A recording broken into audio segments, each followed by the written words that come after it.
since then I actually realized how life can change so quickly. I'm just going to smile and not talk, that's it. As soon as he passed away, I asked myself, what would he want me to do? I want to beat everybody, which includes Lando's. A racing driver and a samurai are very linked. It's been such a long time, since 2021. Excited to get started and see where we're at.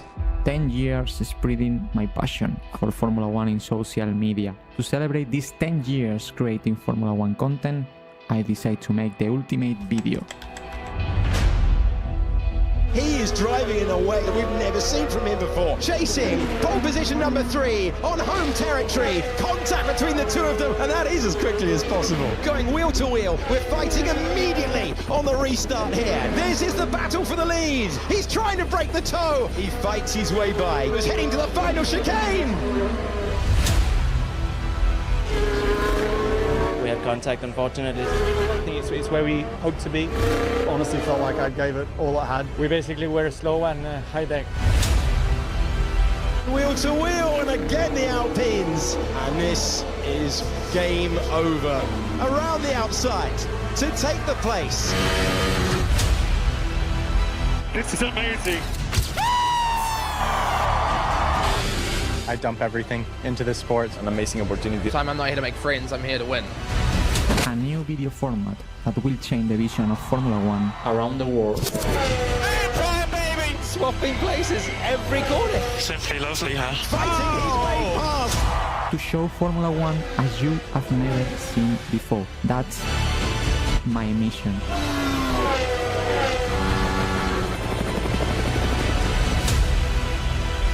Ultra late on the brakes as well. And defend from his teammate. Verstappen is complaining about it. I see. Oh. This is not a Formula 1 documentary. Alpha Tauri is what we needed. Run with it! Oh my god, yeah, the cars. Oh man, just squeeze me. This is not a Formula 1 edit. Get in there, Norris! Love you guys. Yeah. Fire on top! This is Simply lovely. the Docuedit.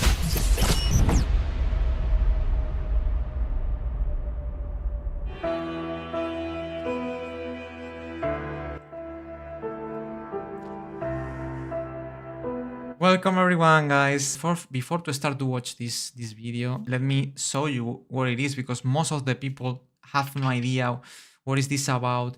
This project is a documentary, or let's say it's a long video where you will be able to see different edits that forms a documentary. That's why the name I decided to use for this video is Docuedit. It's a mix between the word documentary and the word edit. It's a combination of multiple edits, driver edits of the 2024 season, putting all together, and at the end, all these edits forms the final documentary. In my blog, you have a lot of information, as I said. I will place the link to my blog probably in the comment section at the end of this live stream. If you are watching the replay, in the comment section, you will have the link. Maybe I can place a card here. The Haas drivers, maybe Magnussen, Hülkenberg. Remember, this is about 2024, okay? It's not about 2025. Nico now is in Sauber, but last year was in Haas. Valtteri Bottas for the Stake F1 team. His teammate was Yu Wanyu, Chinese driver. A nice in Ferrari, I think. Liam Lawson will be also represented at some point. Yuki Tsunoda. Yuki Tsunoda have not a proper edit, for example, in this documentary. He's one of the few drivers that is not very involved. Daniel Ricciardo, of course, his last season in Formula 1. Franco Colapinto also is a bit involved in some edits. Logan Sargeant as well is involved. Do you remember Sargeant, the American driver? Unfortunately, was fired up. Alexander Albon from Williams. The Alpine drivers Pierre Gasly and Esteban Ocon. Last year was in Alpine. Now he's in Haas, but last year was in Alpine. Lance Stroll for Aston Martin. This is one of the drivers that have not a proper edit as well, Lance Stroll. Now obviously the legend, the 2 times champion, Fernando Alonso. Lando Norris, of course, the title contender that year. Piastri as well, the McLaren. Oliver Bearman will be involved in the documentary as well for Ferrari. Carlos Sainz. Weird to see in red now. Charles Leclerc as well, of course, is represented. Lewis Hamilton, that was in Mercedes last year, is not in red in this documentary. George Russell. Russell have not a proper edit, but is involved in some of them. Sergio Perez as well is a bit represented. Max Verstappen obviously is represented as world champion. And based on the Formula 1 2024 season. This is the Docuedit Formula 1 2024 season. And here is where starts the documentary. And as I said, the first edit we will going to watch is Carlos Sainz, the perfect comeback. Let me read you just a bit the let's say the background of the edit before to start to watch it, to get a bit of context of the edit, you know. Says that Carlos Sainz started the 2024 season, Formula 1 season, performing extremely well during the first race of the season, during the 2024 Bahrain Grand Prix. Carlos executed incredible overtakes and moves that placed him in the podium places, but the start of the season for Sainz was an absolute roller coaster. Next week, after his fantastic podium in Bahrain, during the 2024 Saudi Arabian Grand Prix, he suffered appendicitis, missing the rest of the weekend, including the race in Saudi Arabia. 15 days after the operation, Carlos Sainz was able to drive his Ferrari in the 2024 Australian Grand Prix in Melbourne. And not only that, he was able to win that race despite to feel pain and some discomfort due to the aftermath of his appendicitis issue. An extraordinary story that you will be able to watch in the Docuedit F1 2024 as you have never seen before. Remember that Carlos Sainz started the year, here you can see some screenshots of the edit.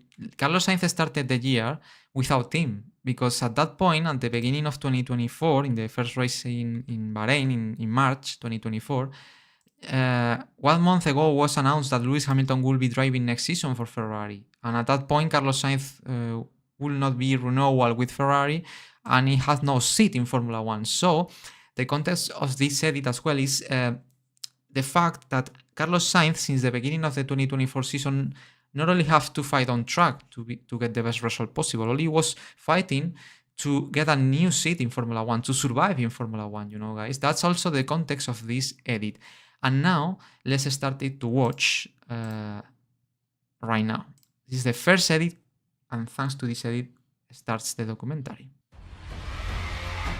First test, good understanding of the car, and now, yeah, we feel ready and prepared for this race one. To Ferrari. This is the Bahrain Grand Prix, and Carlos fighting with Charles. Look at that, sparks flying.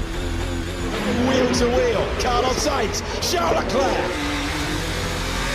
Well, you can see the graphics, by the way. At the right side, you will see all the time when we can see an onboard camera and the driver and the team is driving for, okay? In this case, Carlos Sainz, Scuderia Ferrari. And also at the top, by the way, here, at the beginning of the edit, you will see most of the times the Grand Prix and the name of the circuit at the top left, okay? These are the graphics that are really simple but works really, really well for this documentary. Also, the team radio message transcriptions will be at the right side in green, in text on green color. This race one. Two Ferraris. Look at that, sparks flying. Wheel to wheel.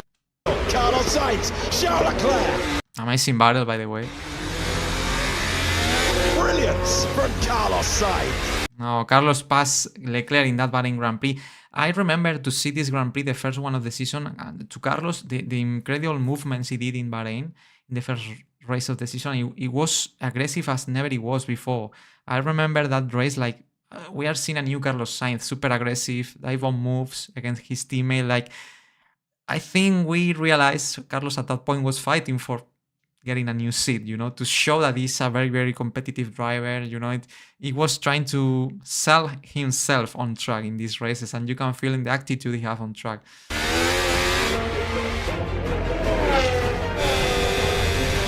Once again, this is after the pit stops that Leclerc, I think, came out again in front of Carlos, and Carlos will try to pass Leclerc again. That's a late lunge and a half from downtown to take the place. Look at what a move, what a dive bomb move. It's not a kind of overtake you can expect from Carlos Sainz, but in that race, wow, was spectacular. Carlos Sainz. Here we go, Carlos Sainz. He is driving in a way Attacking Russell. we've never seen from him before. Say goodbye to Carlos Sainz. Great pass by the outside. Wow, he was on fire in that opening race. Chased home by Carlos Sainz. And gets at 3rd place. That's the debut of Carlos Sainz in the season. An incredible performance that I represented in this edit. Who put together a superb performance. You know, and that's obviously I decided to start with this edit because it was hosted in the first race of the season, and it's one of the first stories we start to know. And also because when I started to make this edit, we were in round 4 or 5 of the championship. I mean, I have not the full context of the season. I was building this Docuedit as long the season was being developed, you know. So at that point, probably we were in round 3 or 4 of the season, and immediately I said, wow, Carlos Sainz, obviously after his win in Australia, I said I have to do an edit about this, you know, and I started before to put the Australian edit, showing this fantastic first race of Carlos Sainz in Bahrain. Very happy. Last year I spent my whole year defending. We arrived to the first race and I am attacking and making overtakes. It makes me happy. It's been a while. The breaking news here. Okay, and we move on to the next edit. Saudi Arabian Grand Prix, I think it's the next week after this Bahrain Grand Prix when Carlos gets podium. Carlos Sainz has an appendicitis. And you can see Carlos in the hospital because he suffered an appendicitis. Do you remember that? And he was not able to continue the rest of the weekend, and obviously he needed a substitute in his seat for Ferrari that weekend. He will not therefore be taking part in this weekend. Oliver Bearman, who was part... And Oliver Bearman will be the substitute, the driver that drives for the Carlos Sainz Ferrari that weekend. Pole in Formula 2 is stepping up, and he will be making his F1 debut in a Ferrari at the age of 18. Okay, and this is basically... It's a bit strange because this edit is in the middle of the Carlos Sainz edit, you know, because if we go to the blog, we can read here the story of Oliver Bearman. It says, meanwhile, Carlos Sainz was recovering at hospital after his appendicitis issue during the 2024 Saudi Arabian Grand Prix. The reserve driver of Scuderia Ferrari, the English racing driver Oliver Bearman, was the substitute of Sainz during the rest of the weekend. With only one practice session before qualifying, Bearman was able to perform decently well on his debut in qualifying, finishing 11th. Well, this is spoilers of the edit, but I think we all know how it ends. Some images, and now let's watch this edit because, as I said, let's see what happened during this weekend for Oli Bearman. I woke up this morning focusing on my F2 race, starting P10, and then at some stage it was clear that I had to get in the F1 car. Best wishes for Carlos and his recovery, but it's a great opportunity for me and I'm ready to maximize. Exactly, it's a great opportunity. Remember that he was racing that weekend in Formula 2 in Saudi Arabia. Once Carlos was, not able to participate during the rest of the weekend, he was called by Ferrari and they saying to him, Oli, left your F2 car. You have to drive the Ferrari car this weekend. It's like, without mental preparation, he has to jump in the car and start driving. And he missed practice 1 and 2 because Carlos was running on Friday. He only had one practice session on Saturday, and then qualifying, and then racing his debut. That was crazy if you guys started to thinking right now. I like, by the way, this effect that I put on the Oli Bearman face. For me and I'm ready to maximize it. You can see here his face, and I create the next shot I decide to put in. It's the same distance, his face, but with the helmet on. It's like a transformation in driver. Look at that. I think it's really, really cool. This is for qualifying. It's already for qualifying. Can Bearman find something absolutely magic at the end, and he misses out 0.03 of a second away from knocking out a 7-time champion of the world. So close, that's why it hurts a bit more. I made a mistake on my first push, so I had to do it on the second, and the tyres aren't really the best there, so my mistake, and I'll take that one on the chin. But anyway, it was impressive. I don't remember now the finishing position in qualifying. I don't know if it was out in Q2, it was 11th maybe? I don't remember now the result of Bearman in qualifying. I could check it to be honest, but I don't know. If someone knows, I would like to know. I think it was 11th place. I think it was 11th place. Yes, because the commentator said almost knocking out a 7 times F1 world champion, because probably was Hamilton 10th in Q2. Yeah, I think it was 11th. And this is the race day. Let's see how he does. Obviously, once we saw the extraordinary weekend of Oliver Bearman in Ferrari as a debut weekend, I decided to create an edit about Oliver Bearman at the end.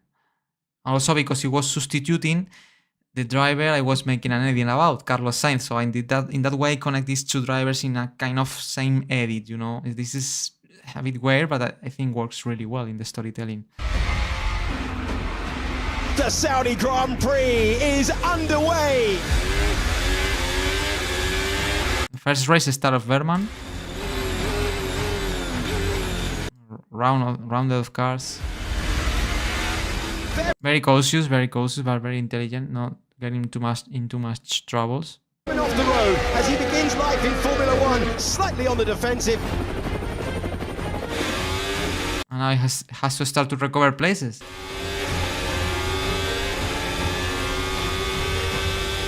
Wow, this one is incredible. This movement is very good. Look at that. I think it's Tsunoda. Look at how he looks to the left side to try the outside. He's in the right, but he will change to the left. It's a, very, very smart move.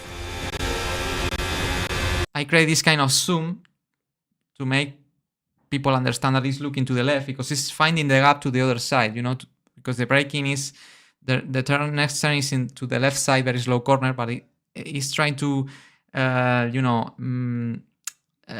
let's say, lie to the Toro Rosso driver that he will go by the right side, and in the last moment he changed to the left.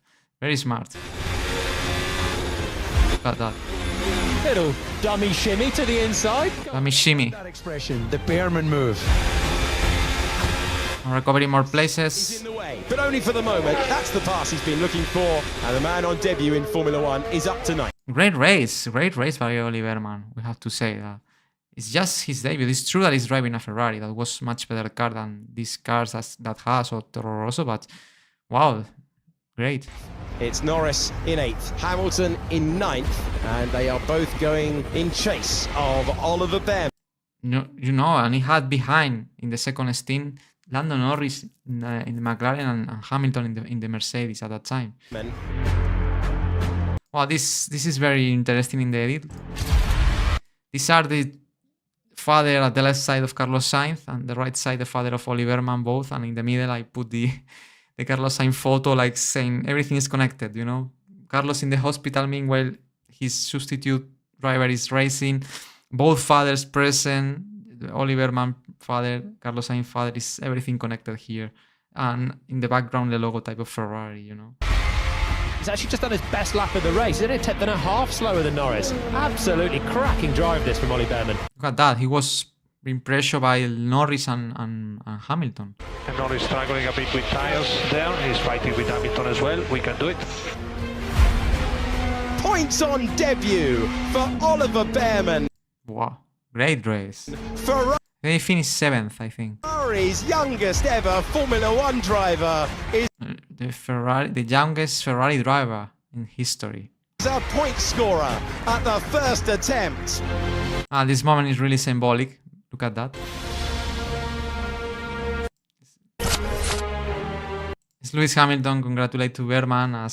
Congratulations, man. Both are British drivers, so probably they have a bit more of connection there.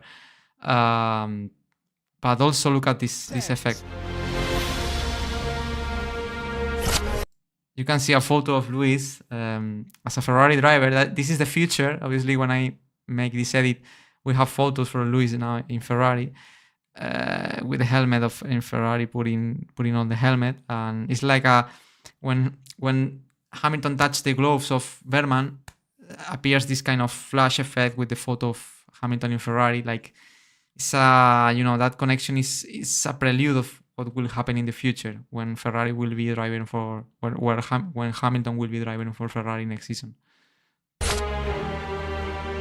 Physically, it was a really difficult race, especially at the end when I had the two guys on soft behind me. I had to basically push flat out. I think I put a good showing for myself, which is the main thing, right?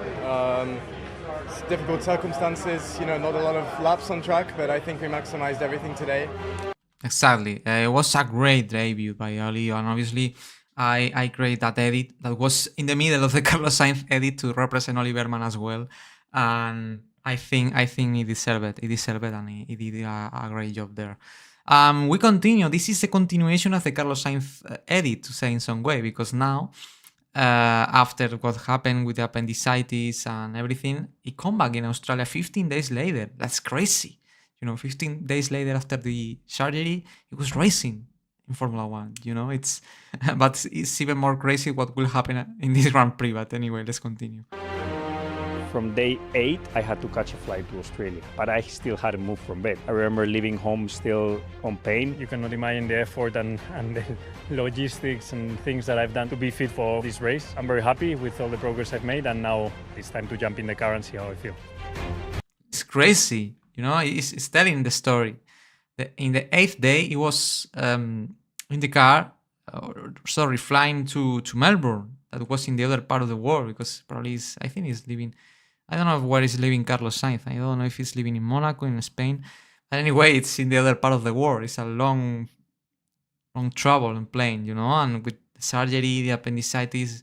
I never had appendicitis, but people said that it's really painful, and wow, that's crazy. And look at that. It's in the car, like 12 days after the surgery. It's crazy. It's absolutely crazy. 20 seconds to go, and Carlos Sainz is trying to come back. Here's Sainz back to the front row of the field. Yeah, P2. P2 in qualifying. Guys, crazy. Good job there. Yeah, 2 weeks ago, I'll be P2 on grid for Australia. Crazy, exactly what he said. 15 days ago, he was in the hospital, and now it's P2 for the Australian Grand Prix in the grid. Wow. Obviously, Verstappen on pole, as in these days, in the first races of 24, Verstappen domination was absolute. And then Sergio Perez, that he will be racing next season in Cadillac. And he was there in Red Bull, finishing in 3rd place in this occasion for qualifying. So now let's see what happened in the race. I am very happy.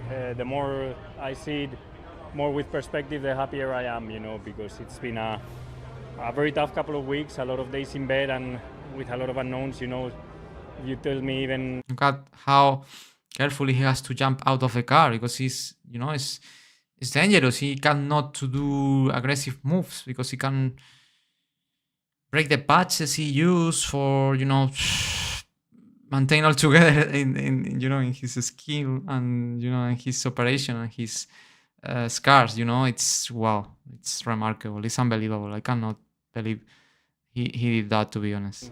6 days ago, I was still in bed and thinking, not gonna make it, and then suddenly I started to progress a lot and flew to Australia, started to improve a lot in the second week, and it allowed me to jump in the car on Friday. And even if I'm not 100%, and obviously everything feels a bit weird, but I managed to get it done, do some really strong laps today, and put it on the front row. Exactly. I mean, it's crazy, absolutely crazy. Now let's see what happened in the race. Starting P2, Max Verstappen on pole, and this is what happened. And Formula 1 is underway in Melbourne. Good reaction time at the front of the field for Carlos Sainz, but his path is blocked by Max Verstappen, who has the lead. Here we go, the best chance to get. And he will pass Verstappen. Wow. Together, and they're about to go wheel. Look at how close are the wheels. This is something I always impress. To get past his old teammate, these two. Here, Look at the front left of Sainz and the rear right of Verstappen. I don't understand why Sainz was so close in that moment. He has space enough in the outside, and well, but these guys are amazing. They calculate so much precisely the space they have outside the car. Look at that. It's impressive. Life in Formula 1 together, and they're about to go wheel to wheel. You're watching a Ferrari. And Sainz gets the lead. Wow, man, incredible. Take the lead of the Grand Prix. What a performance! And wins the Australian Grand Prix 15 days after the surgery. It's true, we have to say, Max Verstappen had an issue. His engine was on fire. This is something we will see at some point of this documentary.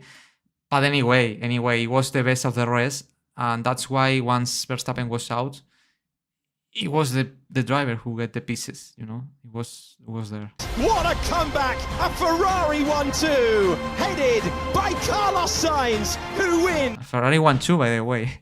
Nowadays looks crazy, but in 24, look at that. The Australian Grand Prix. P1, baby, P1. This is amazing. Thank you, guys. Life is a roller coaster, eh? Exactly. Well, here I put the comparison how it was 15 days ago in the hospital and 15 days later winning the Australian Grand Prix.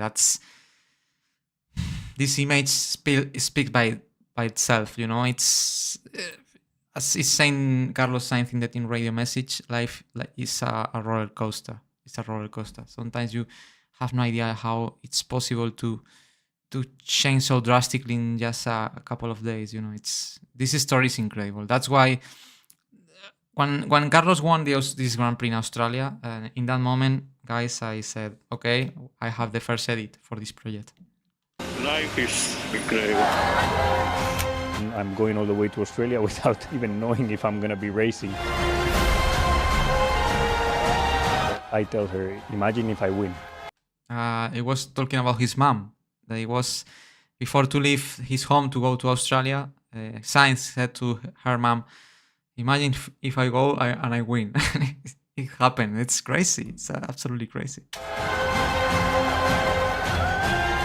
My mom was reminding me that after the win. And since then, I actually realized how life can change so quickly.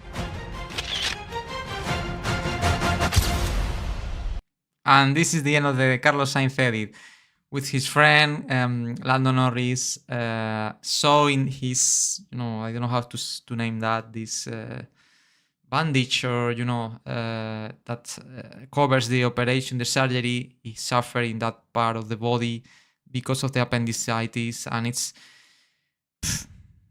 crazy. It's crazy. Thinking he was winning Formula 1 Grand Prix after that so early, you know, with his friend Lando Norris that was there in that Australian Grand Prix for McLaren. And this is the first edit.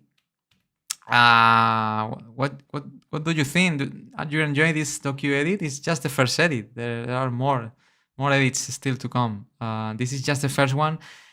Before to continue, let me show you some, let's say, curiosity or some little things about this edit or this first edit we have watched. Let's use my Patreon page, patreon.com/FLoz. Here I have an exclusive collection that is only dedicated to the Docuedit 2024. And during the working process or making process of this project, I was creating what I named Developer Diary Docuedit 2024. In this Developer Diary that is formed by 10 episodes, I was revealing, while I was making the docu-edit, more insights about every edit, more things about these edits. For example, you know, in these videos I reveal much more things. In this episode number 1, I'm talking about the Carlos Sainz edit and Oliver Bearman edit, but I also am talking about one edit that is dedicated to Sauber, the Sauber drivers.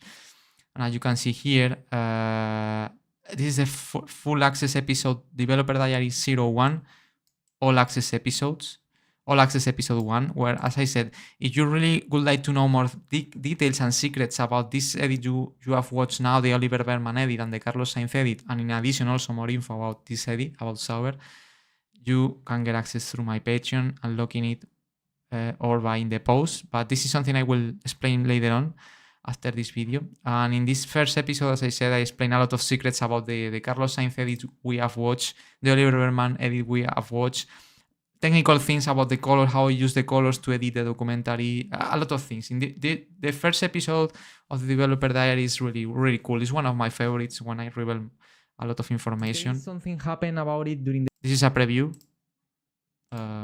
the season. This piece is particular. This story in the Docuedit is about the stake or Sauber or Kick Sauber. I don't know what is the right name. It's the story about all problems they are having with pit stops. They start with some kind. Here I explain the story of the edit of Sauber an edit that we will watch later on. But apart from that, as I said, I explain a lot of things about the Oliver Bearman edit and Carlos Sainz edit we have just watched together right now. Move on, guys. Let's move to the next edit that is about Lando Norris. It's turn for Lando Norris, and let's read a bit the context of this edit that was easy to make in the way what happened, how it was developing the season at the beginning. Let's read the context of this edit first, and let's watching it. Lando Norris arrives to Miami to fight for the top places in the Formula 1 2024 Miami Grand Prix. He has a visible scar on his nose after he suffered a little cut with a glass broken after parting some week before or 1 week before in Netherlands. The Miami Grand Prix is the second round of the season, set as a sprint weekend. Lando Norris started in the worst possible way the Grand Prix, crashing in the race start of the sprint race on Saturday and being out in lap 1. This edit is focused, as you can read here, in the very first victory of Lando Norris in Formula 1 in the 2024 Miami Grand Prix. Fortunately for him, the rest of the weekend went in a much better way. Lando was fast in qualifying, setting the second fastest lap time of the session and starting in front row. I think this is wrong. I think it was 5th. This is something I have to check from the Sunday's race. So on Sunday, Norris was able to maintain the race pace of Max Verstappen in the first stint and extending it more than the Dutch driver. Lady Luck came to McLaren and Norris when a crash between Kevin Magnussen and Logan Sargeant forced to the race direction to deploy the safety car. That allowed to McLaren to stop Lando for the tires chain under safety car conditions. Coming out in the lead just ahead of Max Verstappen. After the restart, Lando Norris set an extraordinary race pace, being uncatchable for Verstappen and the rest of the drivers. In that way, Lando Norris won for the first time ever in Formula 1, 6 years after his debut in the category and giving to McLaren a new victory. This is the context, guys, and let's start to watch now this edit. So, let's go for it. This is how it ends the Carlos Sainz edit, and let's see how I've connected the Carlos Sainz edit with the Lando Norris edit.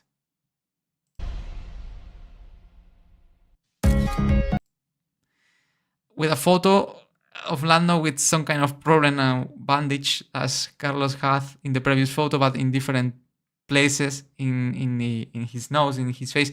Okay, this is a story about his, let's say, private life. I don't want to get too much into it, but basically it tells the story because he went to Miami with some kind of a scar in the nose because it tells that he was in a party in Netherlands and he was drinking from a glass that it was broken that was broken before to drink, and he touched with the glass broken, touched some kind of this part of his nose and produced a little injury or cut, that as you will see now.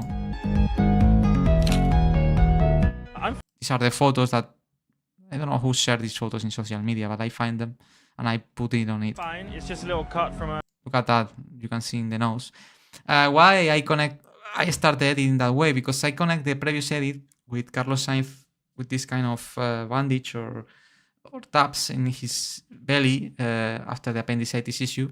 And we start this one with another driver with some kind of injuries, in another part of his body. It's like I set that connection to connect these both edits.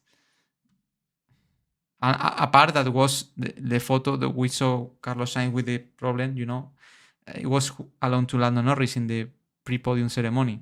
And it's Lando Norris, the next driver that is in the edit, in the next edit. So it's everything is connected. A bit of glass, that's it. No, I had a good weekend, spent it with some friends, and ready to go here in Miami. Miami. This edit is focused entirely in the Miami Grand Prix. Okay. It was, I think, round 7 or 8, I don't remember, round 6 of 2024. It's not been our best place either. If you look back to the last few years, we've not had a good race here yet, so hoping to change that. But it's a sprint race, so there's always opportunities. The sprint. Okay, this is a sprint race. Remember that the Miami Grand Prix in 24 was in a sprint format, as it was this year in 25. Lando starting very at the back. I think it's here. So it will be 11th, something like that, 10. Race is underway.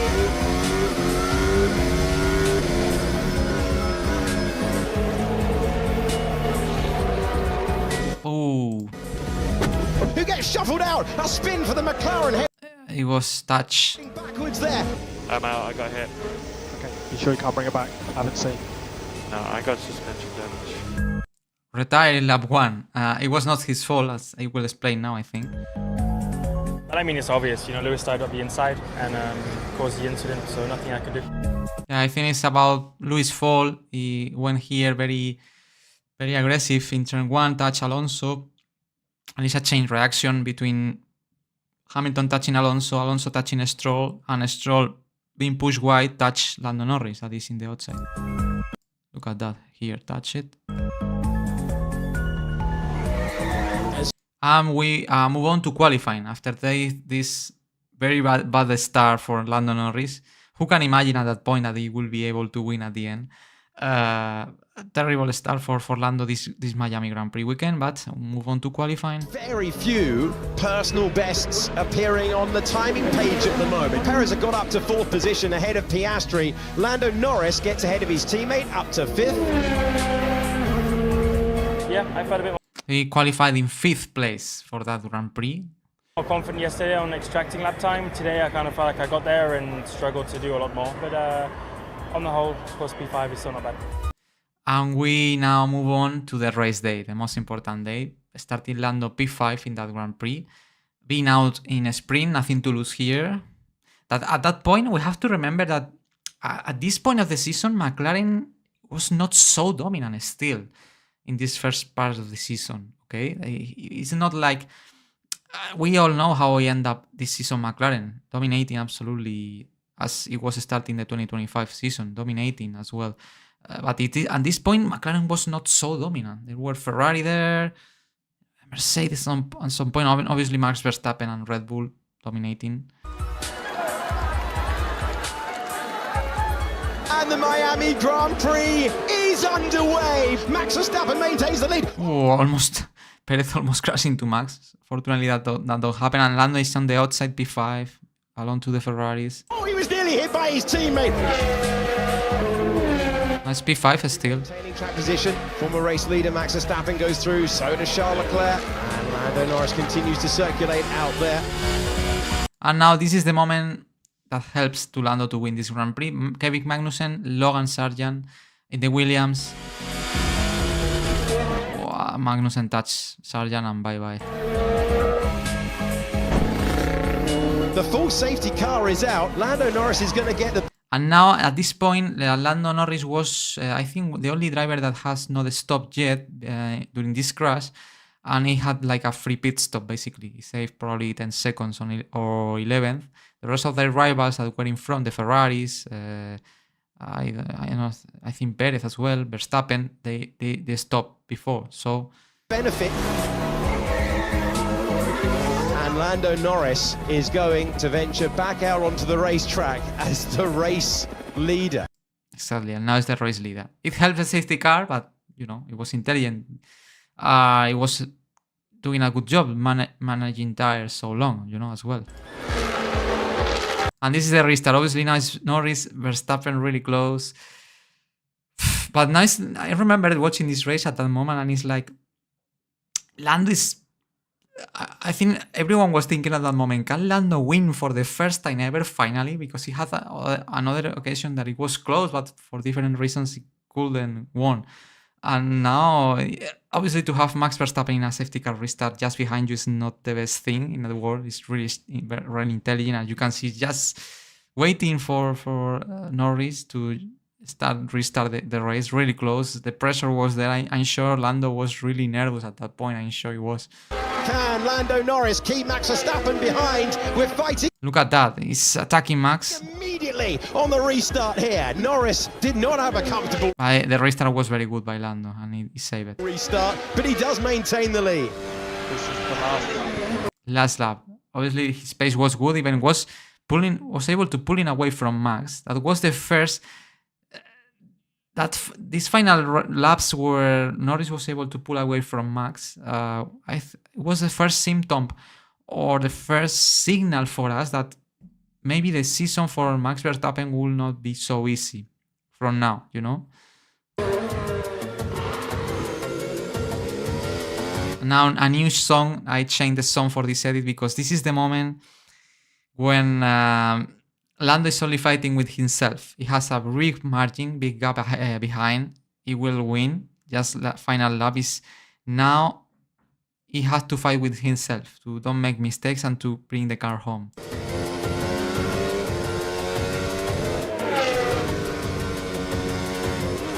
Basically, this is the last lap ever in the Lando Norris career without an F1 victory.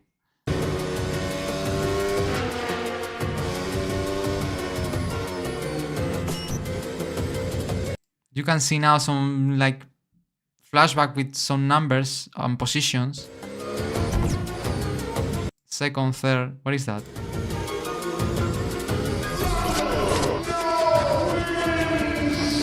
These are previous podiums that Lando achieved, but all positions were second and third, never was in the top step.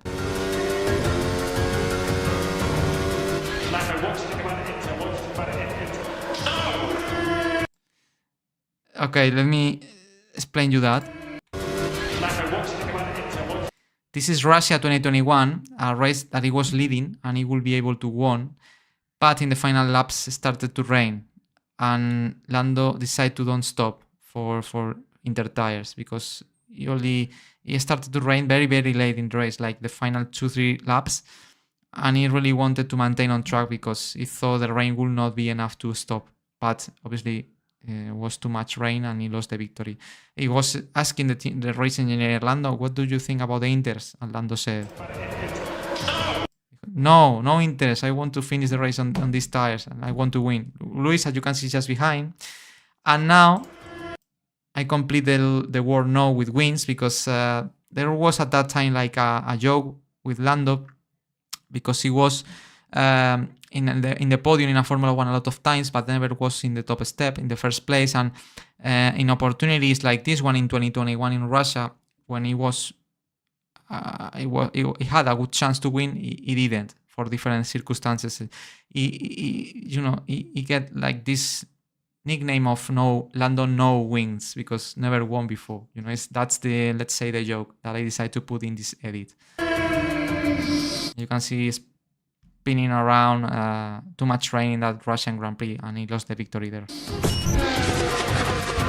Second, third, these are all real results, are all podiums he achieved, and in the order position, all races before he was in the podium without victory. 15 times Lando Norris has stood on the podium, but never. I love this moment. The music's so epic. I really love this song. It make it very epic. Let's watch it again because you can feel goosebumps if you are a Lando Norris fan. Times Lando Norris has stood on the podium, but never on the top step. Lando Norris wins for the first time in Formula 1. Yeah, first victory.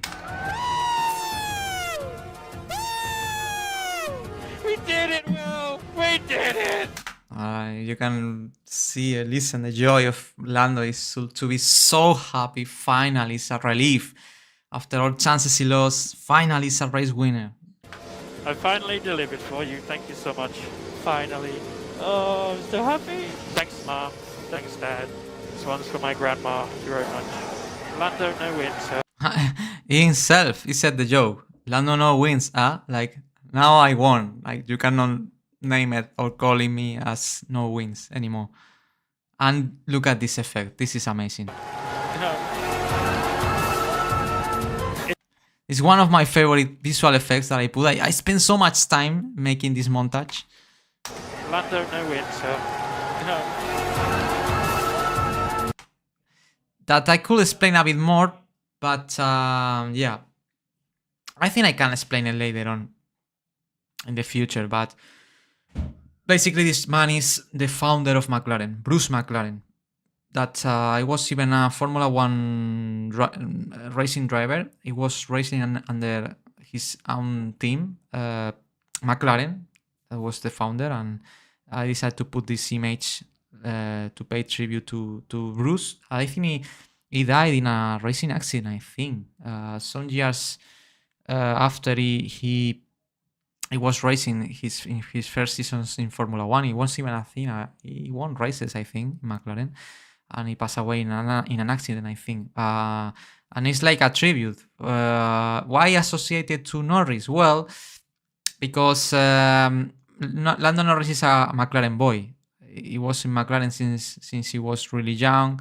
And it's like Norris won for the first time for the team. He was since so young that it's, it's like Bruce will be very proud of a guy like Lando that was so long time in this team and finally achieved the dream to win in Formula 1 under the McLaren colors. It's like the godfather of Lando in that regard, the founder of McLaren. That's why I decided to create this connection. It's incredible. I don't know what I'm going to say. I just want to smile. Seeing the whole team there, so happy.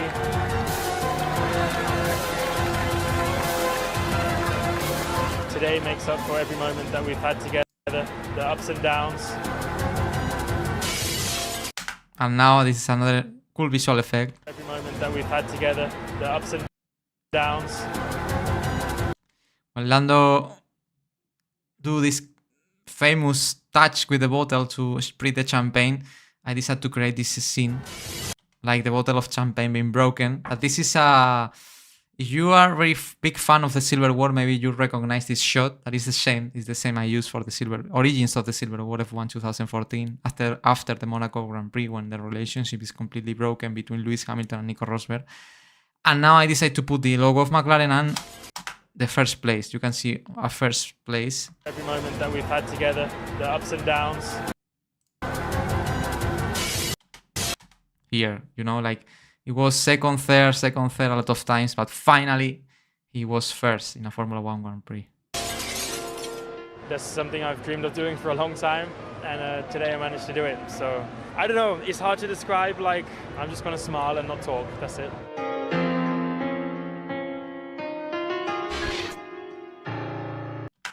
And that's the end of the edit.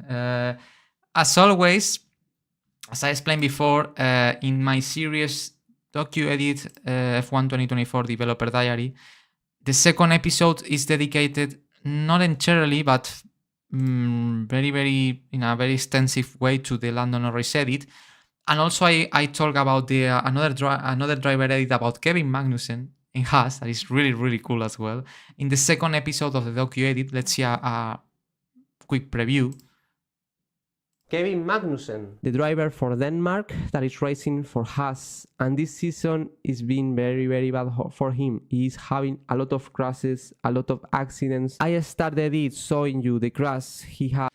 Here I'm explaining, as I said, in Monaco, crashing with Perez, and then the context of the Kevin Magnussen edit. But the edit, it's a compilation of. Well, this is a preview. I'm explaining the edit of Kevin Magnussen, but also I dedicate big time to talk more about this Lando Norris edit that we have watched before, and the reasons why I made it, some montage process I use for that edit, It's very interesting, this developer diary, where you will see more like this edit in essence, you know, since the inside, you know, the story, the inside of this edit. Very interesting. It's available in the Developer Diary episode number 2, available for FLoz Premium members on Patreon, or you can buy the post as well for a very cheap price. So move on to the next edit that it's about Charles Leclerc is the next one. Let's read the context of this edit just a bit. Charles Leclerc is waiting for the 2024 Monaco Grand Prix. This is an edit about the 2024 Monaco Grand Prix and Charles Leclerc. If you know the story, you know why. It's his home race, the track that's just a few kilometers away from his home and family. Charles is expecting to win this race since long time. He had important chances in different occasions, like in 2021 and 2022, but for different circumstances, the victory ran away from him. Since free practice 1, Charles Leclerc was the fastest out there, setting incredible lap times on his Ferrari and being unbeatable for the rest of the grid. On Saturday, he set the fastest lap and the pole position for the 2024 Monaco Grand Prix. This is not new for Leclerc, due to he achieved the pole position in previous years in Monaco in 2021 and 2022.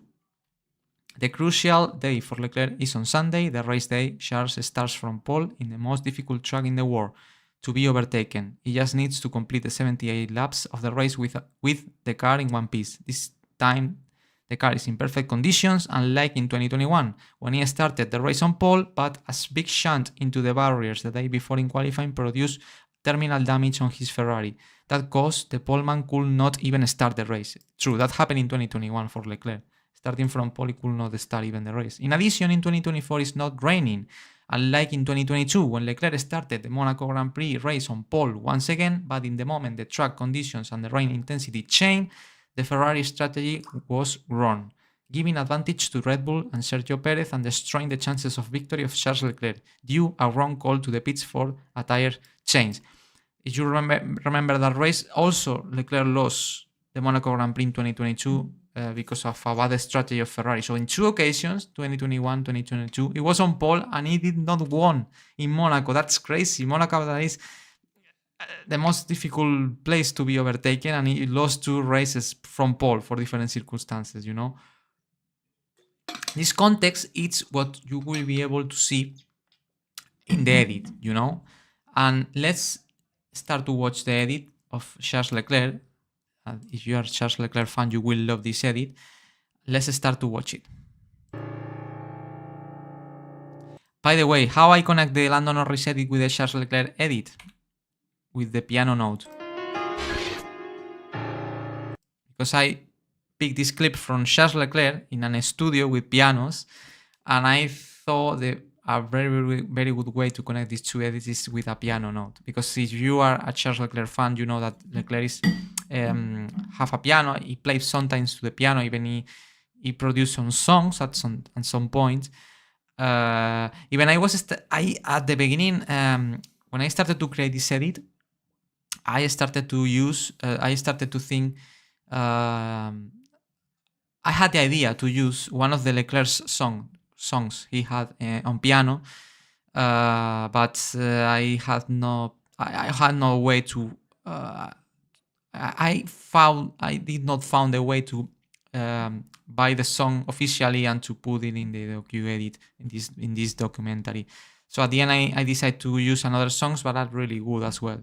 And the songs of this edit is all in piano, especially the first part, to let know people that obviously these piano songs are very connected to Charles, because as I said, Charles Leclerc also is fan of playing piano, and I think to put a song that is playing with the piano at the background, fits very well for Charles Leclerc. So let's watch the edit.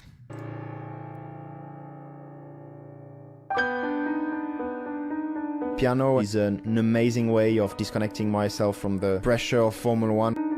Here we go, Monaco. This is Saturday, qualifying. You do FP1 and you are very fast. You do FP2 you are the fastest. FP3, you are the fastest again. He was fastest in every single practice session, and he is explaining now. This is Charles Leclerc chasing pole position number 3 on home territory. So everybody's pointing the finger, and you can feel that as a driver. As he comes across the line, Charles Leclerc will start from the very front of the field. And gets pole once again for the 3rd time in 4 years. Can he win this time? Feeling and the confidence were high since the first lap. Is the excitement that I like, and coming into the qualifying, it wasn't easy because we had a very late engine change. And now it's the moment. Race day. He was in this position 2 times before, and he was not able to win his home race. Remember that he was race in this place, in this town, in this city, alone to his family. It's like his home Grand Prix, literally, you know, because he was living in that circuit. He was going to school using that rows that formed the Monaco Grand Prix every time, every year in May. You know, it's like his very, very, very home Grand Prix, and to have the opportunity to win this Grand Prix has to be extraordinary. And he was in that position 2 times before, and he couldn't. So now he has a mission, you know. Can he win finally in 2024? Can not rain, can rain don't ruin his chances, or a terminal or a big crash like he suffered in 21, you know. It needs redemption, like Daniel Ricciardo. Now I put a new piano music, and in this phase you will see all this context that I explained before of previous years where Leclerc was on pole, and the different circumstances that lead him to miss the opportunity to win in Monaco. And not only in Formula 1, also in Formula 2, as we will see now. In all of the difficult moments, I always... At the left side you can see an image when he was racing in Formula 2. Also in Monaco, I think he was on pole, and he lost the victory because he suffered some kind of suspension damage with I don't remember in the story, but also he failed in Formula 2. He had like a course with Monaco, his own Grand Prix, in every category. Remember myself how lucky I am. But you can see images how he's trying to fix the mechanic, the suspension, and at the right side, Leclerc really frustrated because he was not able to win in Formula 2 even. It's terrible, the story of Leclerc in Monaco. To be in that position, which he's driving. And the Monaco Grand Prix is underway. The yellow cars are the McLaren that at that time he were running with a kind of very special Ayrton Senna livery. Hey, Charles Leclerc, he's going to maintain the lead. He saved the lead, he's still leading. I mix with these images of Leclerc playing the piano. I think it's really beautiful, really poetic. Also, as well, another year in Sauber, his first Formula 1 season in Formula 1 with Alfa Romeo. Sauber, that was the name previously. You can see there his car in 2018. He crashed in race also. The way you react to... He crashed with the Toro Rosso at that time. I don't remember the driver who was. And he did not finish the race in 2018 as well. That's terrible, the story of Leclerc in Monaco. Terrible. Mistakes you've done inside the car. This is where you manage to transform. God, how young he was at that time. Out in his first Monaco Grand Prix. Mistake into something positive. The background, some phrases for Charles about mentality, very important, you know. It's very, very inspirational edit. This is 24, still leading without problems.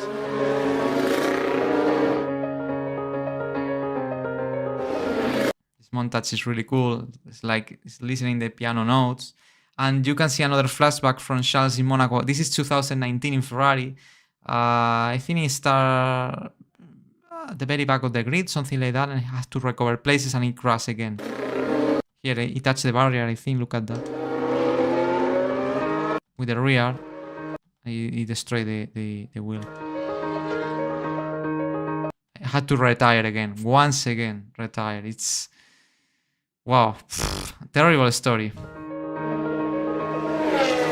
He's in pressure this year in 24 by Oscar Piastri, but it's under control.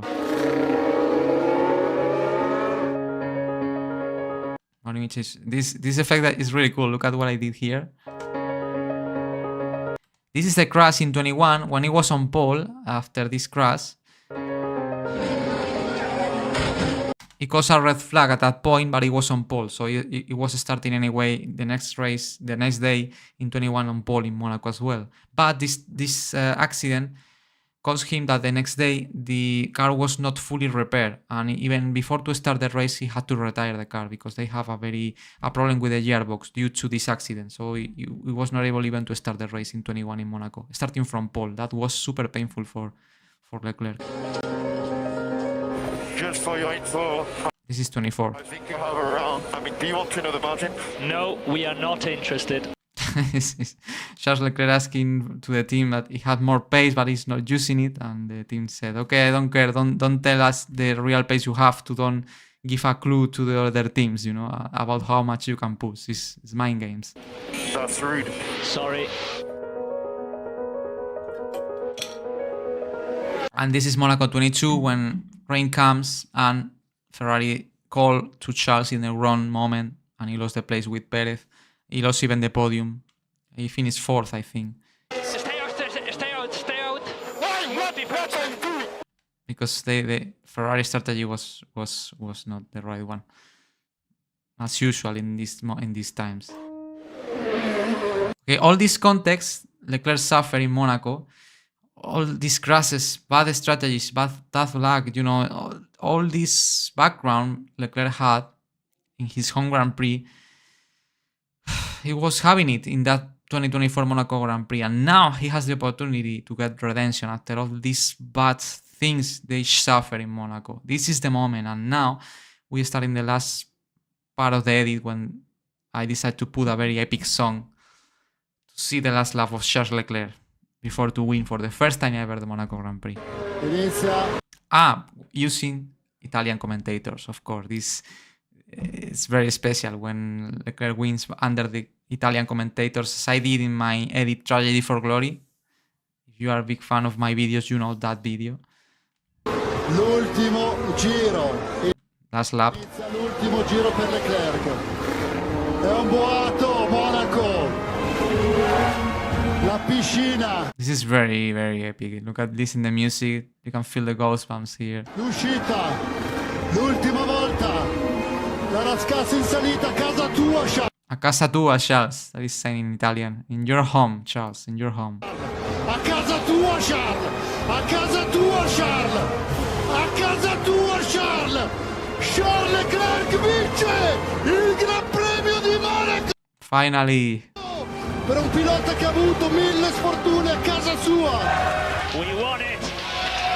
Finally. Yes! Obviously, Leclerc was like crazy in the radio.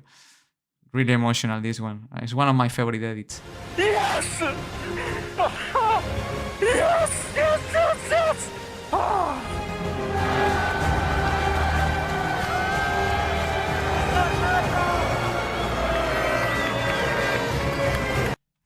I love this image. It's like with the team.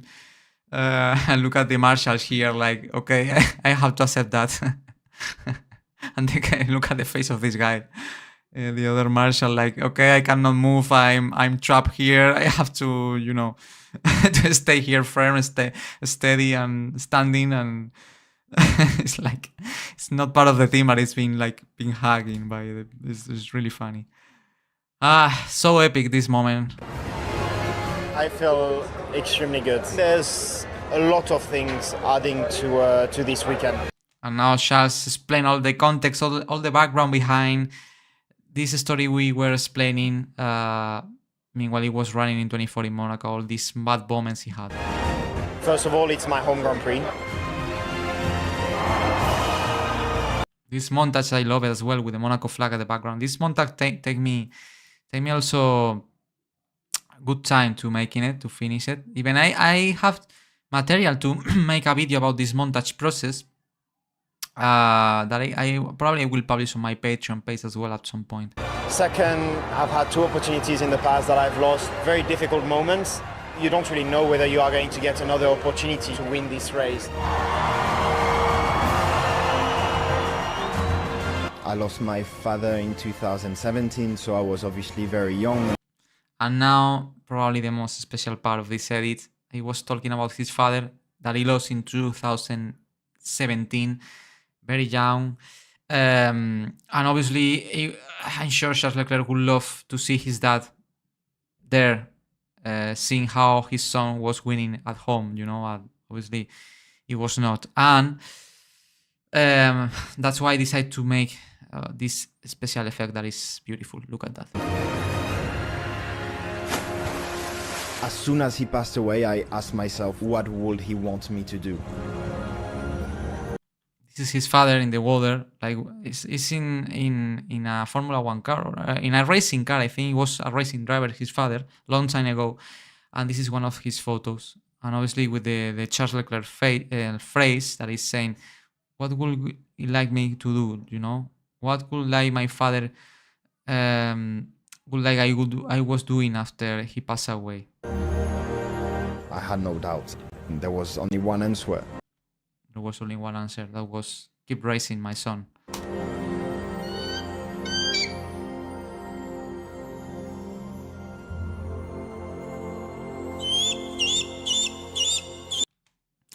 And this is the end. Very beautiful. I'm sure if you are a Leclerc fan or not even, this can be emotional, really emotional. And the final image with the eagle, well, it's a representation of life as well.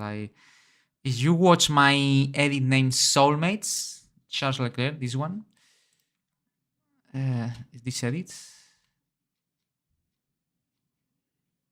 Soulmates. Maybe you can understand a bit better why I finished that edit with an eagle flying. So, yeah.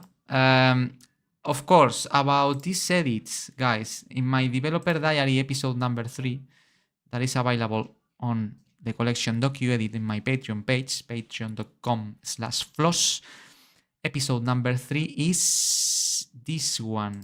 In this episode 3, I talk about the Charles Leclerc edit you watched before, and also about another special edit that I made on this project in this Docuedit about the Canadian Grand Prix, the 2024 Canadian Grand Prix. Let's watch the preview. It's about... As you can see, It's about... In this board I explain a lot of things about my edits, as you can see here. The Canadian Grand Prix. This is the last edit I made so far that I'm gonna show you in exclusive for all of you about the Canadian Grand Prix. Basically in this developer diary I talk a bit more about this Canadian Grand Prix edit, and also about the Charles Leclerc edit we have watched before. I explain a lot of details. I explain how I was selecting the audios, the piano songs, the audios of Charles Leclerc talking about mentality. This episode number 3 of the developer diary, it's really good, really good. And if you love the edit we have watched in this about Leclerc, that episode is for you. I will tell you a lot of information, a lot of secrets inside this edit that is really, really cool. So, move on. We come back to Monaco. Why? What is happening? Why we come back to the Monaco Grand Prix if we watch the Charles Leclerc edit before? Okay, let's find out. And the Monaco Grand Prix is underway.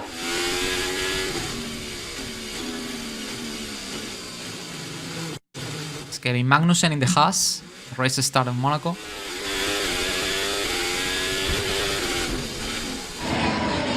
And Hülkenberg. Wow. And Perez in the Red Bull.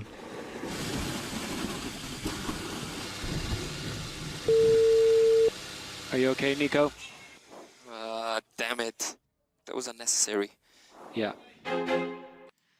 Well, this is the start of a new edit that starts in the same Grand Prix. I connected through the Monaco Grand Prix because we had this terrible accident that was one of the worst of the season, involving Magnussen, Perez, and Hülkenberg, both Haases and Perez in the Red Bull. I feel like I'm losing my mind. Oh, that's a big crash that we didn't look at that. see further back. Perez, thankfully, out of the car. Look at the car of Perez. How you end up. Terrible. And then it's Hülkenberg, there is Perez, and obviously Magnussen as well. And a huge amount of debris. It's difficult because here Magnussen have the space. Because he was... Here there is a space. But here there is not a space. And it's true that Perez is not moving too much the car. It's just slightly turning into the right side and blocking to Kevin Magnussen, but it's true that at that point Magnussen was not alongside. He was far behind, but it's true that it's complicated. I think it's a racing incident. I mean, I don't blame any particular driver in that maneuver from my point of view. Maybe Perez should stay straight line, don't lightly turning to the right side, or maybe Magnussen as well could back off, because he was seeing that the space was every time was closer and more narrow. So it's complicated. Very unnecessary. One day I blow up a racing incident. It's terrible the crash suffered Perez there. True, the wall is like it's not, you know, straight line. It's like come backwards, you know, and it's explaining Magnussen and makes the track even more narrow. So it's here there is no. The problem is at that point, I think Magnussen, whatever he will be able to do, it will end up in the same way, because if he brakes, probably it will be contact also by the tire of Perez. So at that point, no cannot escape. Contact with the wall and him at the same time, and unfortunately we had a crash. And this is the start of a new edit. This edit is about Kevin Magnussen.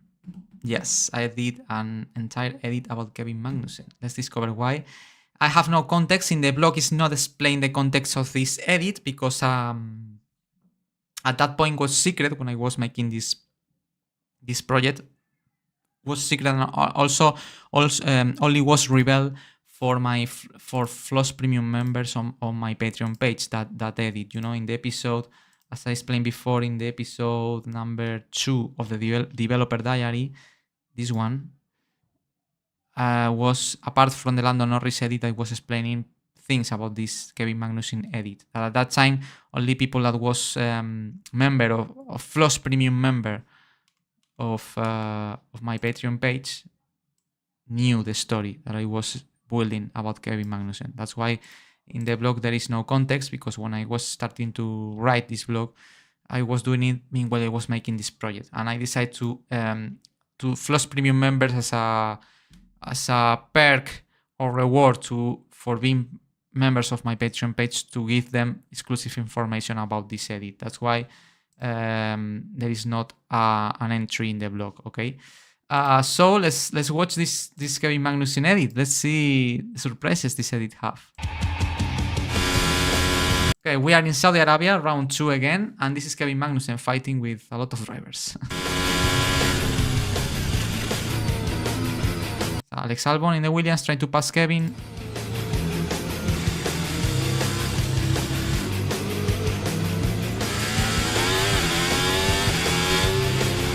Wheel to wheel. Side by side, Albon goes. That is. Oh, they touch a bit. Tap. That is damage. What is he doing? Kevin Magnussen has been given a 10-second time penalty. And Magnussen received a 10 seconds time penalty for that. It's true that it's similar to what Perez did to Magnussen in Monaco. It's like was turning out a bit to the right side. Side by side, Albon. Look at that. Look at the left front of Alex. It's like Magnussen is breaking into the Williams. Goes. That is a tap. That is damage. What is he doing? Kevin Magnussen. And they touch. I think here it can be Magnussen's fault, in my opinion. Has been given a 10. But 10-second penalty is too much. I think 5 seconds will be enough. It's 10 seconds. Wow. Second time penalty. The wall sort of comes back at you, and I just judged it badly, and we had contact, unfortunately. So I mean, it is what it is. Well, at the end, it was accepting that was his fault. That's nice. And we continue in Saudi Arabia. This is against Yuki Tsunoda. Fortunately, I had another penalty with Tsunoda. You have to give him a position. Kevin Magnussen has been given a 10-second time penalty for leaving the track and gaining an advantage. You can see here, he crossed the line, the white line with four wheels, and he received another 10 seconds penalty. Tsunoda's been looking for that pass lap after lap. Magnussen doesn't want to give it up. Brilliant racing from... Magnussen always really fighty, really, you know, he don't give up. But he had a reason to do that. even after being penalized. Magnussen knows that he's not going to score a point in the race. Sadly, he knew at that point he was fighting with Tsunoda, but he had 20 seconds time penalty. So he knew that he was fighting on track for position, but at the end he will end up losing it with him and all the drivers behind with that penalty. But he had a reason to keep fighting in that race. That's not a great day for me, of course. Magnussen on board. Move on to China. There is the contact. Magnussen crashed into Tsunoda. Damage to the front left for Magnussen. Puncture, maybe more for Yuki Tsunoda. This is on board the Japanese driver. That was Kevin Magnussen's fault again. Definitely. Wasn't really our day. Was really our day. It's just, once again, as you can see in this edit, it's like a compilation of Kevin Magnussen crashes, you know, polemic movements. For the moment, it's you know, I use this kind of rock and roll music to, you know, that fits very well for a driver like Magnussen, that is very fighty driver, always not giving up, crossing the limits sometimes, defending, attacking. Move on to Miami, where this is a sprint race in Miami. Magnussen defending from Hamilton. That's a novel way to take the chicane. Cutting the chicane. Race control take a dim view of cutting the chicane, and he's got a 10-second penalty. Another penalty, 10 seconds time penalty.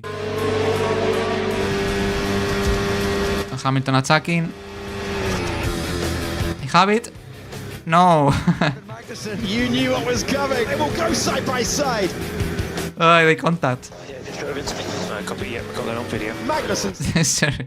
Wow, once. Now Magnussen and Hamilton fighting like crazy.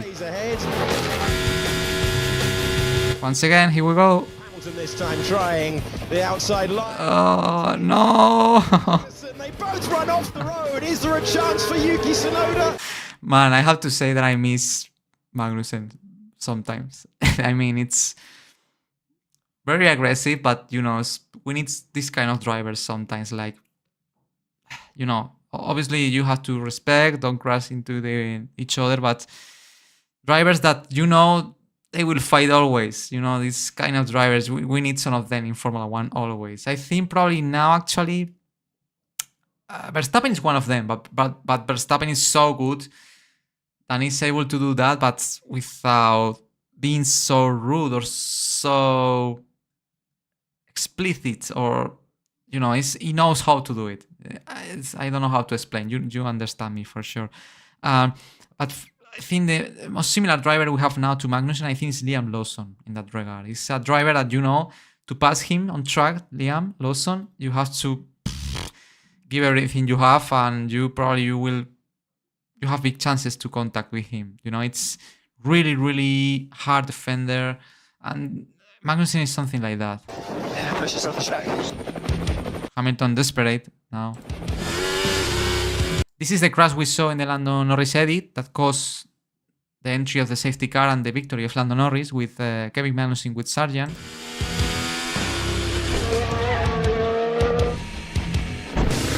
Off the road. For me, once again, Max Verstappen, no. Kevin Magnussen fault. Goes Kevin Magnussen and Logan Sargeant. Not a good day again. Not a good day again. And you can see how the start of the season of Magnussen was not promising. A lot of crashes, incidents, a lot of time penalties. But why I made this edit? Why? This is the reason why I made this edit, guys, because it's like a crashes compilation of Magnussen. Why I should do that, you know? Normally I don't like to make this kind of edits where I try to point in a driver because he is being very aggressive or is causing a lot of crashes. I don't like to make this kind of edits. But this time I did it for a reason, and you will discover why. Now, this is 2000. We come back to 2017 Hungarian Grand Prix. Hulkenberg's having to go around the outside again. Hulkenberg is the Renault yellow car, and Magnussen is the Haas in the inside. Kevin Magnussen did not leave him any room. and push wide. Kevin Magnussen pushed wide to Nico in the 2017 Hungarian Grand Prix. This is the post-race press conference after the 2017 Hungarian Grand Prix, and that's what happened. Jamen, han prøver på yderbanen. Once again, most unsportive driver of the Suck grid. my man. Yeah, you're really good, man. Yeah, that was the relationship in 2017 between Kevin Magnussen and Nico Hülkenberg in different teams. Now in 24, remember, they were teammates. And as you saw, Nico Hülkenberg was criticizing to Magnussen, like saying, "Hey man, you push me wide. That's not allowed. That's not good." And Magnussen responded with that "Sagma." You know, it's been very real. That's very rude as well. But I decided to put this episode in 2017 in the edit because look at what happened in 24. So this drive from Magnussen is going to earn Haas a point because Hülkenberg at the end of this lap should have a pit stop window to come in and clear his teammate. As Hülkenberg should have a pit stop window. Magnussen was retained. All these cars actually had the 20 seconds time penalty because his teammate was in front in P10 and he was gaining advantage over all these cars, and in that way to have a free pit stop to maintain that 10th place. Magnussen was fighting for his teammate Nico Hülkenberg, the same guy that he insulted in that 2017 Hungarian Grand Prix. For me, that's beautiful, how relationships can change through the time. That's why this edit makes sense now. And let's continue. To come in and clear his teammate. As Hülkenberg comes into the pits, and Haas might have engineered a chance to get... And that's the proof. Nico Hülkenberg stops and he has clear traffic in front of him, behind him. He was P10 thanks to thanks to his teammate Kevin Magnussen that was retained all the cars behind, sacrificing his home race that was lost to help his teammate Nico Hülkenberg. Hülkenberg into the points. I think I made an effort on keeping everyone behind to create a gap for Nico to pit, and he scored a point today. Good work, obviously, from Kevin, you know, who was playing the team game, helping me a lot in my race, and you know that was the foundation to be able to score points. I had to put subtitles in that moment because the noise of the fireworks was terrible. And you read that, you read it.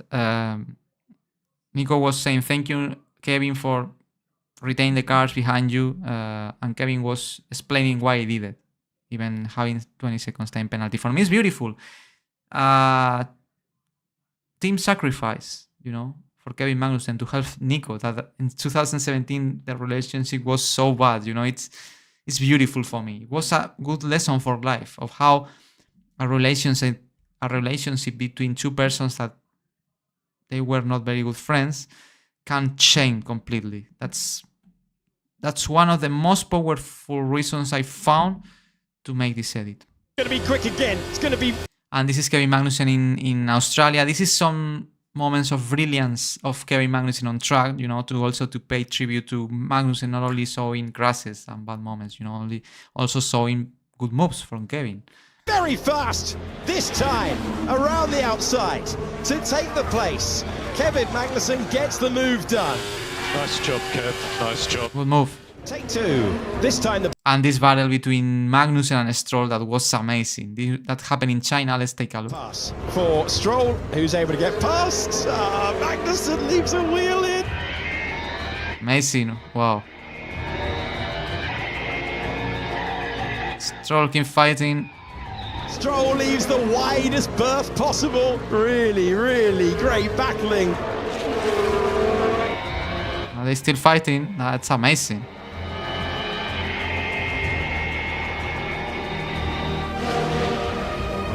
Late lunchtime now for the Canadian driver. Gets to the apex first. What a battle. And we don't see that in live broadcasting, in live. Magnussen doesn't want to give the place up. This is our new... Oh yeah, we see. Wheel-to-wheel action, swapping places every corner. Look at that, how long it was the battle. It was...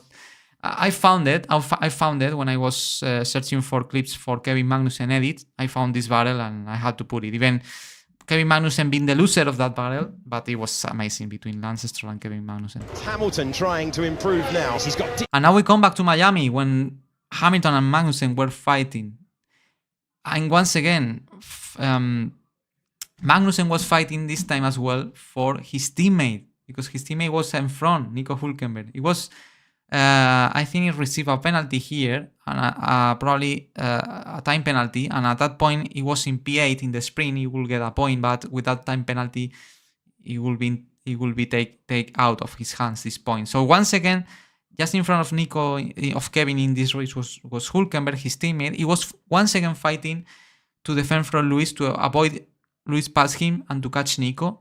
Once again, Kevin Magnussen was being sacrificed. He was sacrificing for his team. DRS at the moment, but he's up against a very famous defensive driver. Kevin Magnussen, to make his Haas as wide as possible. Well, with a 10-second penalty in a sprint, you know your race is done anyway. And so Magnussen, I think, is thinking of the team. All the penalties. Exactly. This were fair. I had to do my thing to protect Nico, make the space. Same story as Jeddah. The same. Got some penalties. We got some points as a team. Not the way I want to go racing, but what I had to do. For me, it's beautiful, guys, I have to say. Being honest, it's one of my favorite edits because of the story behind. How in racing, sometimes you are not fighting for you. Also, sometimes it's a team game, you know, and in this case, how Kevin was sacrificing for his teammate. I'm not the best fan of Kevin Magnussen, to be honest. He's not a driver that I really like. I love some moments of when he defends, how hard he defends, but it's not one of my favorite drivers for sure. He never was. But, you know, this for me, this story is very beautiful. Really beautiful, guys. And I had to include it in the Docuedit. And it was a perfect, let's say, a scenario to create the context of the edit. So, yeah, let me know in the comments below or in the chat if you really liked this edit of Kevin Magnussen. But yeah, for me, it's one of the ones I'm most proud of. And we connect immediately with the next edit that is about the team. This is the Bahrain Grand Prix, and it's Valtteri Bottas in the Sauber. But the left front, not touching. No. Terrible pit stop. Stop for Valtteri Bottas. He's been there for 39 seconds as they tried to get wrong tyre. Is that the nut being delivered? So that's the nut back to the gun. Changing the wheel nut. Stop by. And this is game over. Terrible. Terrible pit stop. Engine temp is 136. Yeah, we're monitoring.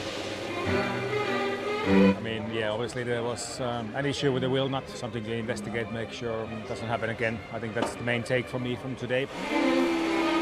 Finally, I don't know how long. You'll be clear on pit exits. We need to cool the engine now. Clearly not my day, but hopefully that's bad luck for the year done.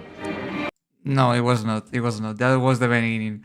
That's why I put this screenshot of Valtteri like smiling in black and white, like saying, yeah, you said that is bad luck of the year done. No, it's not. This edit is probably the most simple one, and it's about a compilation of bad pit stops for Sauber, because Sauber had a big problem with the pit stops in this at the beginning of the season. They have massive problems with the wheel nuts. I think you can find articles about it. And basically this is a compilation of some of the mistakes they have at the beginning of the season. And probably there were more, but I always compilate in the first half of the season, because it's the moment I was creating this edit. Move on to Australia. Mode RS, and remember, neutral, off brakes. And once again the same wheel, left front, look at that. It's not great, obviously we know we have work to do on those, and yeah, it's frustrating because I think we had a good pace. Terrible. Terrible. Okay, Valtteri, stand by. Should have ideally got points today with the performance we had, so yeah, it's tough, but yeah, we obviously haven't solved the issues yet we have, so that's what we need to keep working on. Exactly. Terrible. Move on to Saudi Arabia. This is the other driver, Zhou Wanju, Chinese driver. Now right front. It's not being well attached. Everything was going well. Difficult race at the beginning, managing a lot at the engine temp, but then very fast pace on the median. It's terrible, absolutely terrible.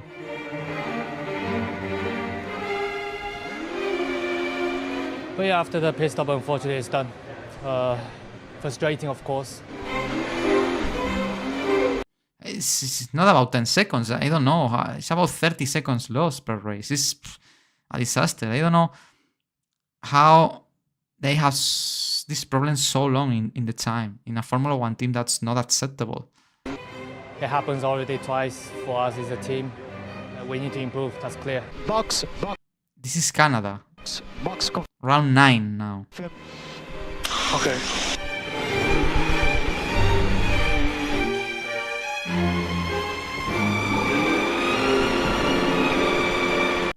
You had the time running.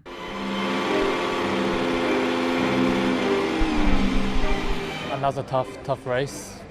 Obviously, didn't really kind of solve the issue, but yeah, it was quite a bit of going on. But for me, it was a bit of a lonely race, especially second stint. It was just kind of driving alone. 32 seconds. Oh man. Obviously, this weekend I don't really have much confidence altogether with the car. Engine oil. 41 seconds pit stop. Unbelievable. And everything, every time is the same. They have some kind of trouble with the wheel nuts. I don't know why they don't fix it before, to be honest. Why it took so long. Yeah, we are trying to cool down. And this is the end of that edit. Yeah, probably is the most simple one. I had to say it's just a compilation of pit stops. It's nothing special, but it's the way I found to put a bit of, of content about Sauber, because that was the slower car on track that season. And obviously, it's very difficult to make an edit where both drivers of that team were so far behind. It's very difficult to make some kind of a special edit about these drivers. So I found that leitmotif to say in some way this kind of context with the pit stops to create some kind of edit about the compilation of the bad pit stops and all the troubles they had with the wheel nuts. So, well, probably is as I said, the most basic edit, but is there just for more context for the season. As I said, this edit is explained a bit more in the episode number 1 of the developer diary. Here, as you can see, I'm explaining as I showed you before. Okay, something happened about it during the season. This piece is particular. This is the edit. What you are seeing now is how it was building the edit. This is something you can watch in this episode. Story about all problems they are having with pit stops. They start with some kind of problem in the wheel nuts they are using to fit the wheels in the pit stops. And in the first Grand Prix, they had terrible pit stops, more than 20-30 seconds per driver pit stop, because the wheel nut was stuck in one of the wheels always, and it's difficult to Here I explain more context about this edit. As you saw, I was in the editor where you can see how I was building the edit, and this is something you can watch in the episode number 1 of the developer diary, Docuedit 2024. Getting access, becoming, as I said, in FLoz premium member, or just unlocking the post. You can, without being member, unlocking the post, buying it, You decide. It's on my Patreon page, patreon.com/FLoz. And also it's a way to support my work as well. You can receive more content there and move on to the next edit. And the last one for today, because this is just the part 1 of the reaction of this great video. But before we have context of this edit in my blog, let's read it. This edit is about, guys, 2 drivers. About Logan Sargeant and Alex Albon. The name crash in, crash out. And this is the story, as I said, of the two Williams drivers in 2024. Let's read a bit the context of this edit. This one is very special as well.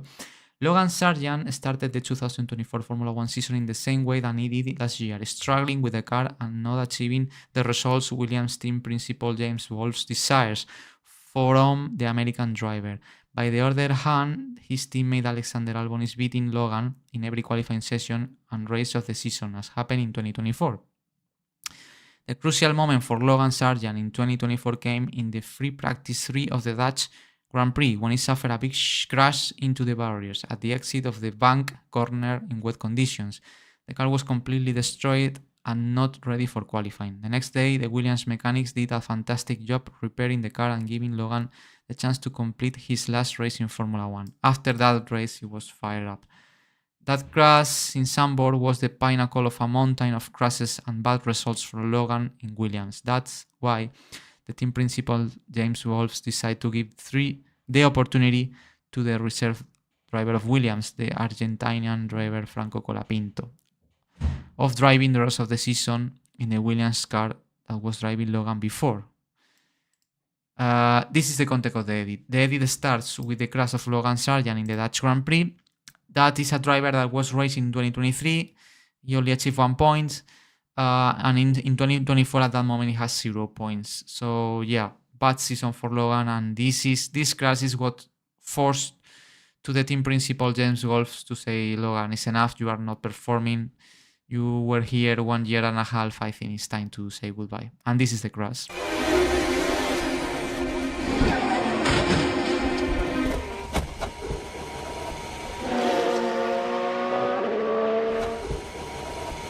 Are you okay? Yeah. Oh man. Yeah, I'm good. He's on fire, he needs to jump out. Russell always Fire the rear of the car.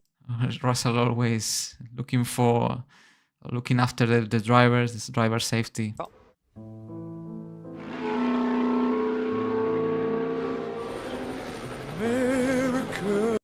Well, this is a song that is saying America. This song that I use have long story behind, and there is a reason, that I explain in the developer diary, I think number 6, I don't remember now, but I will not extend too much about it, but anyway, let's keep watching. This is a Logan Sargeant car on fire after that crash. More crashes. Next year I'll be racing in KF, and then after that I'll try and make my way to Formula 1. This is Logan when he was younger in the FIA prize giving, talking about his dream to be driving in Formula 1. He achieved that dream. He was a Formula 1 driver, only 1 season and a half. This is a bit of context of the driver, Logan. He was a very, he was fast at normally the drivers that came into Formula 1, they are fast when they are younger, and they are competing in karting. I'm sure Logan was an extraordinary driver when he was younger, but not everyone can success in Formula 1. Also, there are stories, but sad stories like this one. So more mistakes, being passed. Finds himself up to 12th position. That's the improvement he was looking for. Well, this crash was not his fault, it's true. Logan Sargeant to the line. He improves his time, not his position. That's the phrase. He improves his time, not his position. Eliminating Q1 a lot of times. He was not delivering. Blue flag after blue flag and lots of dirty air and Build lap, more mistakes. I just did my best to, tick over the laps best I could. And this is the story of Logan. Unfortunately, I feel sad when I see him, to be honest. He's a driver that I see his face, his expression, and the way he talks. It looks really depressing, sad, because he knew he was not delivering. He knew sooner or later he will be out of Formula 1 because results were not coming. So, but I feel sad for him. I think he looks a very good boy. He looks a very good person, and it's. you know, I didn't like to see him in that way, I have to say. But obviously, as always, in this docu-edit, I create the stories not only because of the basics or the obvious thing, that is, Logan was a driver that was not performing and he was fired. But the context of this edit is not that. Is the reason because I made this edit is this part you will going to see now.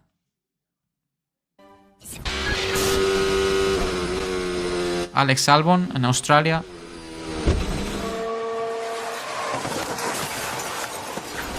Massive crash in practice. This is Alex Albon, remember? Okay. Yeah. Sorry.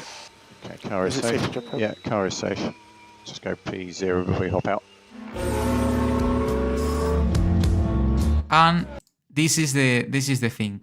Albon to take over Sargeant's car for reminder of Australian GP weekend after FP1 shunt. After this crash, the Alexander Albon car was not ready for the rest of the weekend, and Williams had not repair pieces or spec chassis, you know, to substitute in the Albon's car to keep running the rest of the weekend. They only had one car basically for the rest of the weekend, and the team principal James Bowles decided to give the Logan Sargeant car to Alex, and Logan accepted that, you know, and that's remarkable in my opinion, you know, from Logan Sargeant, you know. I mean, obviously there are reasons to think that Albon can do a better job with the only car Williams have than Logan, looking or seeing the results of both drivers, the 2023 season and 2024. But anyway, you know, to accept as a driver that you have to get your car in a weekend that you did not crash, was your teammate who crashed, and you have to give your car and accept it, for me, it's incredible. And for me, I had to say, congrats to Logan. Nice, you know, nice gesture, nice move, very generous, very kind. You know, for me, that's one of the reasons because I made this edit, to show that drivers, they are very selfish, but sometimes they are good people as well. You know, in this case, Logan giving his car to Alex in Australia was extraordinary, and that's one of the reasons I made this edit. This is the hardest decision I've had to make. I've had to take an elite athlete that works every day to be in the car and perform at his highest level, and ask him to sit on the bench whilst we perform with just one.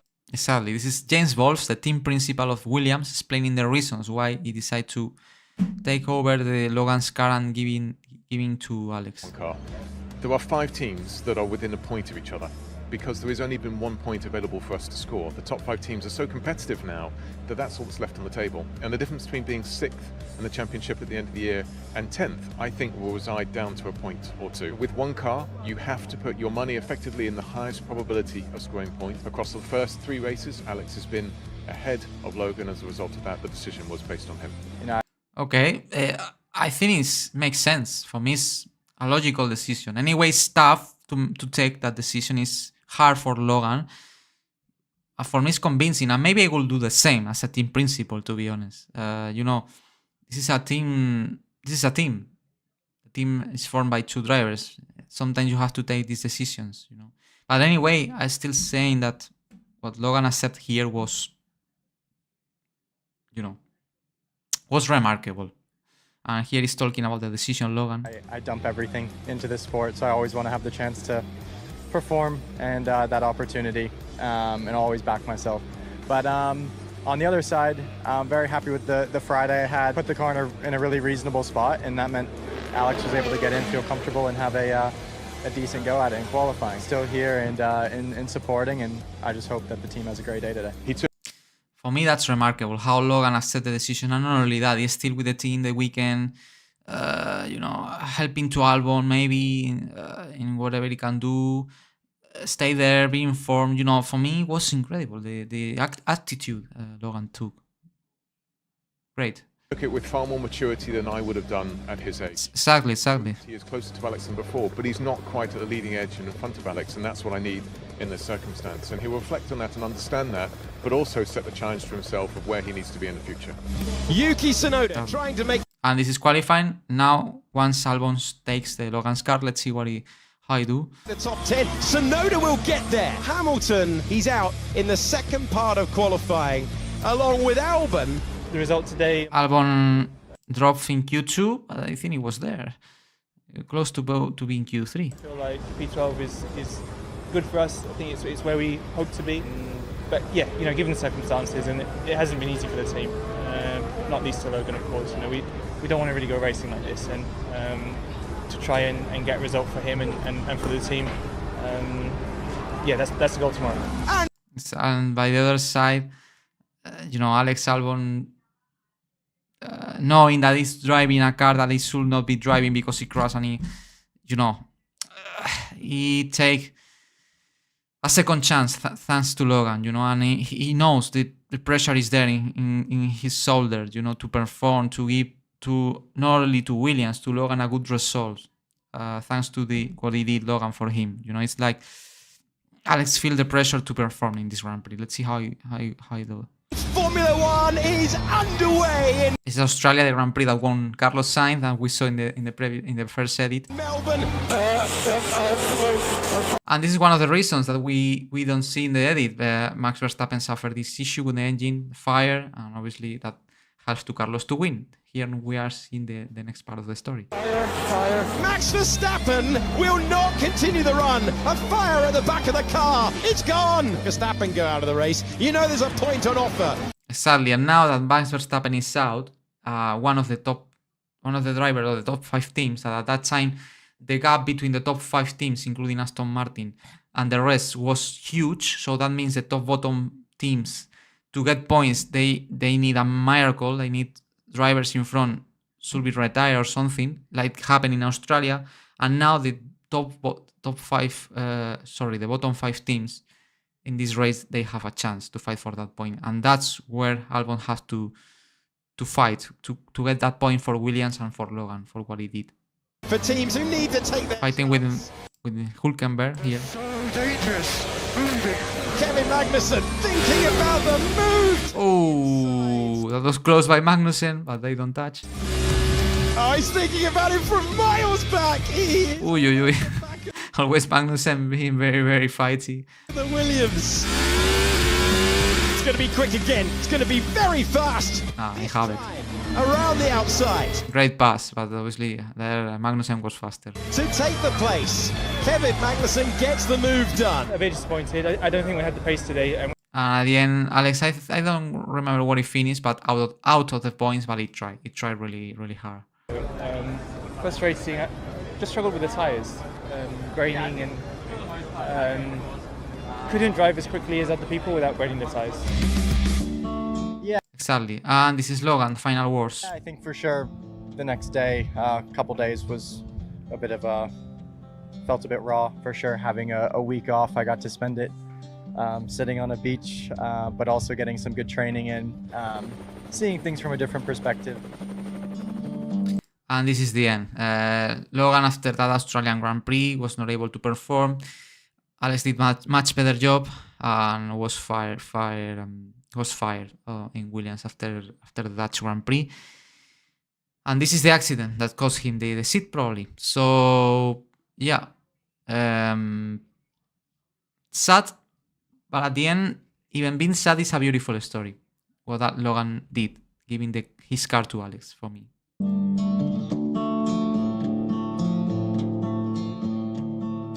And this is the news. Williams have announced that Academy driver and F2 racer Franco Colapinto will contest the remainder of the season with the squad replacing Logan Sargeant as Alex Albon's teammate for the Italian Grand Prix. And this is the end of the edit, and the next edit will be involve Franco Colapinto and another 2 drivers, but this is something we will watch in the next reaction, the next part of these live streams. That we will watch together in the next part of this reaction in the next live. That probably will be next week. Probably, I'm not sure still.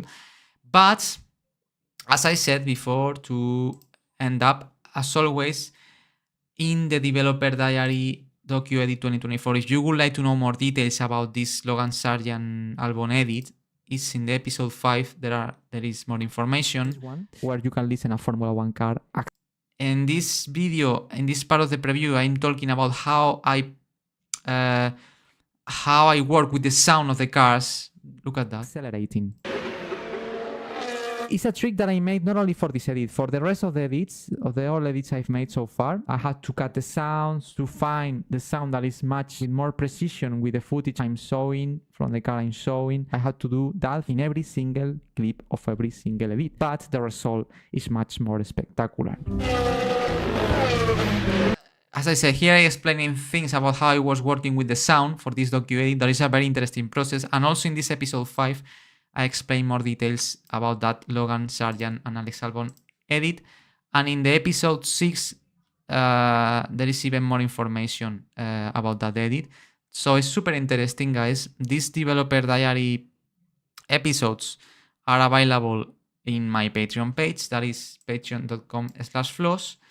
And actually, also there is a possibility if you want to see all episodes without being member, you have the option to buy the collection. And as you can see here, I have a special discount for all of you in case you are very interested in the making process of this Docuedit we are watching during this live stream. As you can see, actually, the price of the collection, where you can get access to all exclusive content about this documentary, is 50% off.